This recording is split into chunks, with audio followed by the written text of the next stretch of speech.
तो हेलो बच्चों, मैं हूँ वैशाली मैम और आप सब पढ़ रहे हैं मेरे साथ क्लास 10th की बायोलॉजी, जिसमें बच्चों हम कर रहे हैं chapter number 6 that is control and coordination. तो बच्चों लास्ट क्लास में हमने स्ट्रक्चर ऑफ ब्रेन के बारे में देखा था।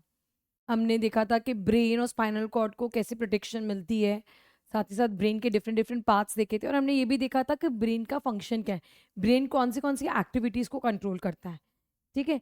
बट कभी कभी ना बॉडी को ब्रेन से परमिशन या ब्रेन से थॉट करवाने की ज़रूरत ज़रूरत होती है, बट उस टाइम पर उसको ऐसा चाहिए कि ब्रेन की जगह पर कोई और स्पीड में रिएक्शन दे सके। मतलब कभी कभी हमारी बॉडी में कुछ ऐसी सिचुएशन आती है जहां पर हम ब्रेन का वेट नहीं कर सकते हैं कि वो हम लोगों को उस पर्टिकुलर स्टिमुलस को प्रोसेस करके उसके अगेंस्ट रिस्पॉन्स दे। जैसे से फॉर एग्जाम्पल कि अगर आपका गलती से कहीं पे भी किसी गर्म चीज पे हाथ आ जाता है, ठीक है, किसी गर्म चीज पे आपने अचानक से हाथ रख दिया, अगर अब आप सोचोगे कि ये जो सिग्नल है ये ब्रेन तक जाए, ब्रेन उसको प्रोसेस करे, ठीक है, एफरंट नर्व लेकर जाए, ई फ्रंट नर्व रिटर्न में मसल्स के पास सिग्नल लेकर आए कि भाई हाथ हटाओ, तब तक तो ये हाथ पूरा जल जाएगा। अगर ऐसी सिचुएशन में अगर हमने ब्रेन के लिए वेट किया कि भाई ब्रेन हमें सिग्नल देगा कि भाई अभी हमारा हाथ यहाँ है, फिर धीरे धीरे जब no doubt signal goes very fast, we can not imagine the speed बच्चों, बट स्टिल ये जो इतनी भी स्पीड है ना, अगर ये ब्रेन तक गया ना तो उतनी देर में तो हमारा हाथ पूरा जल जाएगा। तो उस टाइम पर बच्चों हम लोगों को कुछ ऐसा सिस्टम चाहिए जो क्विक रिस्पॉन्स दे सके, और इसीलिए वहां पे पिक्चर में आता है स्पाइनल कॉर्ड। जब भी कहीं पे भी हमें क्विक रिस्पॉन्सेस देने हैं तो हम ब्रेन को इन्वॉल्व नहीं करते, ब्रेन को हम इन्वॉल्व करेंगे फिर बाद में, पर उस टाइम पे हम जो सिग्नल है वो उसका जो रिस्पॉन्स है वो स्पाइनल कॉर्ड से ले लेंगे, क्योंकि स्पाइनल कॉर्ड ज़्यादा पास है। अगर तुम बॉडी में देखो, तुम्हारे हाथ के पास पहले स्पाइनल कॉर्ड आएगी फिर ब्रेन आएगा, तो हम स्पाइनल कॉर्ड को ही बोल देंगे कि भाई ऐसे सिचुएशन में यू ओनली रिस्पॉन्ड। फिर स्पाइनल कॉर्ड बाद में ब्रेन को बता देगा कि भाई ऐसा ऐसा हुआ था तो मैंने ऐसा ऐसा किया। स्पाइनल कॉर्ड ब्रेन को बोलेगा कि भाई इसने गलती से हाथ रख दिया था गर्म पर, मैंने इसको हाथ रिमूव करने के लिए कहा, तो ब्रेन बोलेगा ओके गुड, उससे हम बच तो गए। समझ में आ रही है बात? तो जब इमरजेंसी सिचुएशन होती है बच्चों तब हमारा स्पाइनल कॉर्ड पिक्चर में आता है, and this kind of actions are called as reflex actions. ठीक है, और इसको थोड़ा सा हम एनिमेटेड फॉर्म और थोड़ा सा डिटेल में देखेंगे। देखो, when you see a motor car coming towards you, अगर तुम रोड पे चल रहे हो, अचानक से कोई व्हीकल आ गया, तो what you do, you just stand there, you will wait for your brain to tell you कि मूव? नो। जैसे कोई मोटर कार आएगी तुम फटाक से साइड हो जाओगे, क्योंकि तुम्हें पता है कि उसके आने से तुम्हें टक्कर लग सकता है, एक्सीडेंट हो सकता है, चोट लग सकती है। तो स्पाइनल कॉर्ड तुम्हें तुरंत बोलेगा भाई साइड में हट जाओ, तब ब्रेन से सिग्नल नहीं आता बच्चों। Next, when you see something delicious, या कुछ खाने का देखते हो तो तुरंत नहीं, कभी कभी हम ग्रैब कर लेते हैं, कभी कभी मम्मी पकौड़े बना रही होती है तो तुरंत हम चलते चलते वो पकौड़े उठा के खा लेते हैं। ठीक है, और उस टाइम पे हमारे माउथ से सलाइवा भी रिलीज होता है। So again that's a reflex action. और suddenly you hear a loud noise, जैसे कोई तेज नॉइस आती है तो कैसे हम कान बंद कर लेते हैं, that is a reflex action, that's a reflex action, कान बंद कर लेते हैं हम, राइट। या कभी कभी डॉक्टर जर्क देता है नी पर, है ना, नी पे से जर्क लगता है डॉक्टर, कभी कभी तुम्हें अगर कोई प्रॉब्लम है तो तुम डॉक्टर के पास अगर जाओगे तो जैसे डॉक्टर नी पे जर्क देगा तो तुम अपना लेग मूव कर लोगे, you will move your leg, right. So बच्चों, can we control our reaction during this situations? ये सिचुएशंस ऐसी है जहां पर हम अपना रिएक्शन कंट्रोल नहीं कर सकते, we can not control our reaction, क्योंकि वो बहुत सडन होता है, वो बहुत सडन होता है, वो सडन होता है स्पाइनल कॉर्ड की वजह से। So we can not control the reactions. How can we react in such situation without thinking? तो हम कैसे रिएक्ट करते हैं, हम ऑलरेडी डिस्कस कर चुके हैं स्पाइनल कॉर्ड से। Suppose a boy touches a flame, मैंने कहा उसने फ्लेम को टच किया, इफ ही थिंक्स कॉन्शियसली, अगर वो फ्लेम के बारे में कॉन्शियसली सोचेगा, impulses will generate and travel through sensory neuron to the spinal cord, है ना। इम्पल्सेस सेंसरी न्यूरॉन से स्पाइनल कॉर्ड जाएंगे, स्पाइनल कॉर्ड से ब्रेन जाएंगे और रिटर्न आएंगे इफेक्टर ऑर्गन तक, है ना। यू कैन सी ये जो सिग्नल था, ठीक है, ये देखो सिग्नल है, ये ट्रैवल किया ब्रेन तक गया, यू कैन सी, है ना। ये जो सिग्नल यहाँ से था वो ब्रेन पे गया, अब ब्रेन उसको प्रोसेस कर रहा है। कौन से न्यूरॉन्स थे बच्चों जिससे ब्रेन प्रोसेस करता है, सोचो, एसोसिएशन न्यूरॉन्स, राइट। उससे वो सिग्नल को क्या करेगा, प्रोसेस करेगा। और जहाँ पे वो एंट्री गेट था ब्रेन का, उसका क्या नाम था?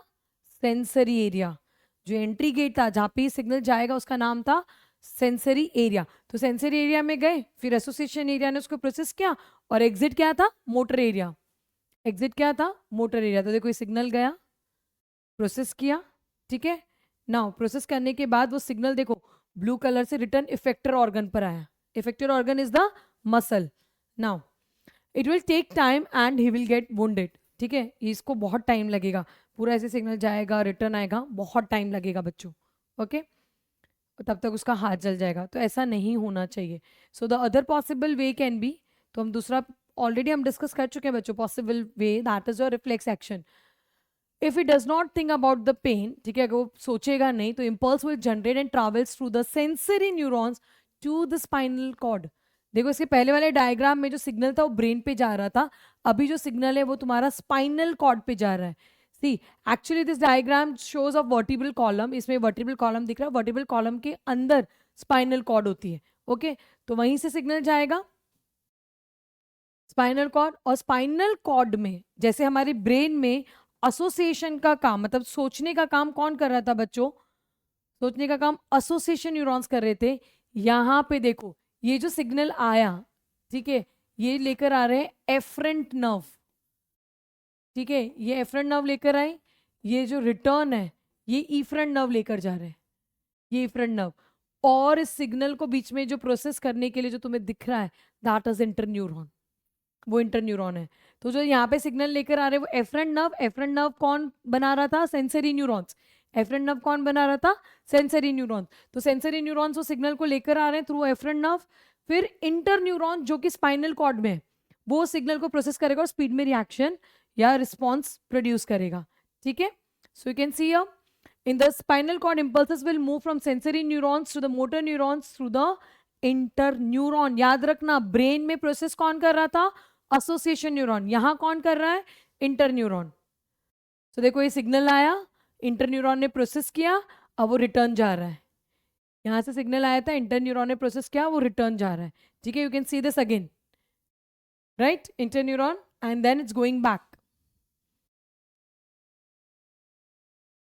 ये रेड कलर से सिग्नल आया स्पाइनल कॉर्ड से रिटर्न, वो इफेक्टर ऑर्गन पे आ गया, इफेक्टर ऑर्गन से वो अपना हैंड मूव कर लेगा। So the nerves that detect the pain are connected to the nerves that bring about the movement of the muscles, hence action will be completed.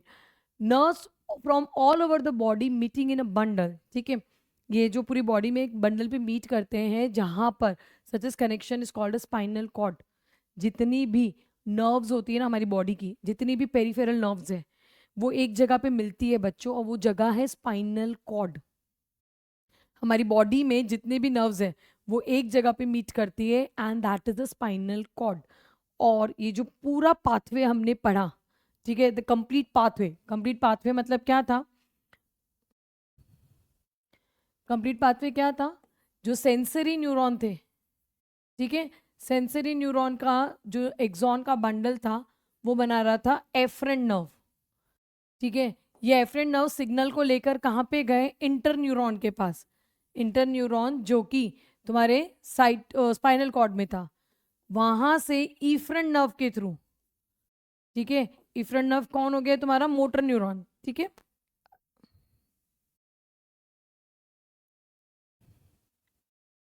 यहाँ पे पहले मोटर न्यूरॉन आएगा, ठीक है, फिर मोटर न्यूरॉन के बाद यहाँ पे आएगा बच्चों इफरेंट, ठीक है। इफरेंट नर्व उसको लेके जा रहा है हमारे इफेक्टर ऑर्गन। हमारा इफेक्टर ऑर्गन कौन था? मसल। इफेक्टर ऑर्गन कौन था बच्चों? मसल था, ठीक है। तो सेंसरी न्यूरॉन के जो नर्व्स थी वो एफरेंट, वो गई स्पाइनल कॉर्ड के पास, ठीक है। तो ये जो चीजें थी तुम्हारी, ठीक है, ये सब कहाँ पे थी तुम्हारी? This was there in the spinal cord. तो इसको रिफ्लेक्स आर्क बोलते हैं। ये जो पूरा पाथवे है ना बच्चों, starting from sensory neuron till effector organ, this is a reflex arc. इसको क्या कहेंगे हम लोग? Reflex arc.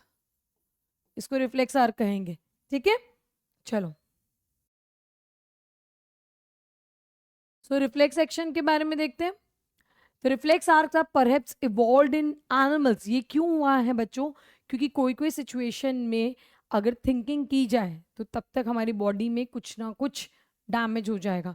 इसीलिए रिफ्लेक्स आर्क इवॉल्व हुई है और वो सिर्फ हम में होती है, वो सभी ऑर्गेनिजम्स में नहीं होती है. Okay, in many animals, specially lower animals, अगर हम ये सारे लोअर एनिमल्स के बारे में बात करें, ठीक है, लाइक सिलेंट्रेट्स है, आर्थ्रोपोड्स है, काइनोडर्म्स है, अगर इन सब के हम लोग बात करें तो यहाँ पे कॉम्प्लेक्स न्यूरल सिस्टम में थिंकिंग का तो आता ही नहीं. जैसे हम सोच सकते हैं वैसे ये ऑर्गेनिज्म सोच नहीं सकते हैं, ठीक है, इज नॉट देयर और इज नॉट वेल डेवलप्ड. उनके अंदर थॉट वाली जो चीज़ है होती डेवलप नहीं होती है बच्चों. Hence, the reflex arc have been evolved as an efficient way of functioning in absence of the true thought process. अगर कहीं पे जब हमको thought नहीं करना है तो उसकी जगह पे reflex actions are the best. Okay? So you can see the nerve code evolution. ये nerve code का evolution मतलब जो lower organisms थे ना, पहले उसमें cell आया, फिर धीरे धीरे tissue बना, nerve code बने, फिर धीरे धीरे ब्रेन का डेवलपमेंट हुआ. सो सभी ऑर्गन्स का भी बच्चों इस तरह से एवोल्यूशन हुआ है जैसे हमारे नर्वस सिस्टम का हुआ है.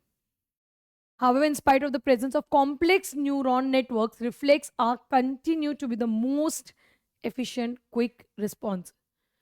हम चाहे हमारा ब्रेन कितना भी डेवलप्ड हो, लेकिन क्विक रिस्पॉन्सेस के लिए स्पाइनल कॉर्ड यानी reflex actions are the best. ठीक है, तो रिफ्लेक्स एक्शन समझ में आया. ये जब भी हमारी बॉडी को कुछ क्विक रिस्पॉन्सेस देने हैं तो हम ब्रेन का वेट नहीं कर सकते हैं. नो डाउट ब्रेन को बताया जरूर जाएगा कि ऐसा ऐसा हुआ था जब क्विक रिस्पॉन्स देना था, पर उसमें स्पाइनल कॉर्ड का सबसे इंपॉर्टेंट रोल है. Okay, so thank you and will continue with this chapter in the next class.